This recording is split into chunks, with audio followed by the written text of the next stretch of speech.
Allô tout le monde! Donc pour la vidéo d'aujourd'hui, j'ai décidé de vous présenter 3 ensembles différents. Je vais vous expliquer environ chaque vêtement, qu'est-ce qui fait que c'est considéré comme étant vintage. Je vais aussi vous dire pour quelques-uns où est-ce que j'ai réussi à trouver ces vêtements-là. Donc sans plus tarder, allons au premier ensemble. Pour commencer avec le premier look, j'ai décidé d'y aller avec quelque chose de très simple. Donc comme vous pouvez le voir, mon chandail ici, uni rose pastel, fait une grande référence aux années 90. C'était très populaire dans ce temps-là de porter des chandails unis et c'était la couleur pastel aussi qui était vraiment vue partout. Pour ce qui est des pantalons ici, donc j'ai le modèle Mom Jeans. Comme vous pouvez le voir ici, les caractéristiques principales qu'on retrouve dans ce modèle-là, c'est la taille ici qui est très haute, vraiment au nombril. Par la suite, au niveau du bassin, c'est pas nécessairement très moulant. On a aussi une jambe droite comme ça. Certains mom jeans vont être plus fuselés, mais pour celle-là, c'est vraiment assez droit. Pour venir compléter un peu plus le look, je pourrais accessoriser avec un sac à main comme ça, qui est vraiment très simple, encore une fois. Ça fait un rappel avec la ceinture noire, puis ça préserve vraiment la simplicité du look, qui est le but en fait recherché de cet ensemble-là. Donc allons maintenant au deuxième ensemble. Pour mon deuxième look, j'y vais avec un petit peu plus de couleurs et d'imprimés. Donc premièrement, mon chandail, c'est vraiment les rayures ici qui font le look vintage. C'est dans les années 70, les rayures étaient très populaires et aussi le contraste des couleurs était vraiment important.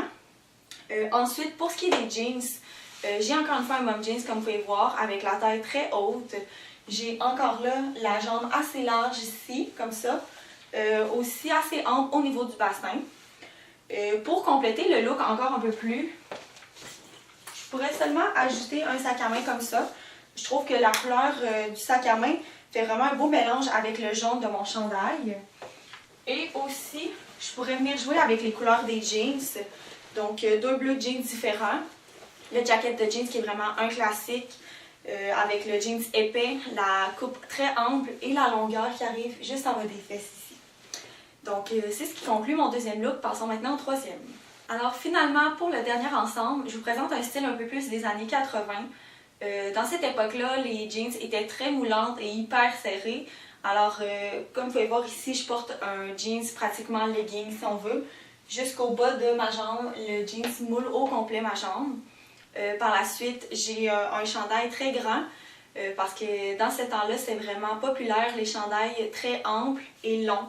Alors, j'ai seulement rentré le devant, vous pouvez voir à quel point mon chandail est vraiment grand. Puis finalement, le visage sur mon chandail fait un petit clin d'œil à cette époque-là, puisque c'était vraiment populaire les chandails de groupe ou aussi les chandails avec des visages de personnalités connues. Donc c'est ce qui complète mon look. Je pourrais encore une fois décider d'ajouter un vêtement, donc le fameux jacket de jeans que je vous ai présenté, qui est vraiment un classique des années 90. Alors vous voyez là, encore une fois la coupe très ample et la longueur du jacket. Donc c'est ce qui conclut ma capsule sur les différents looks vintage. Merci et au revoir!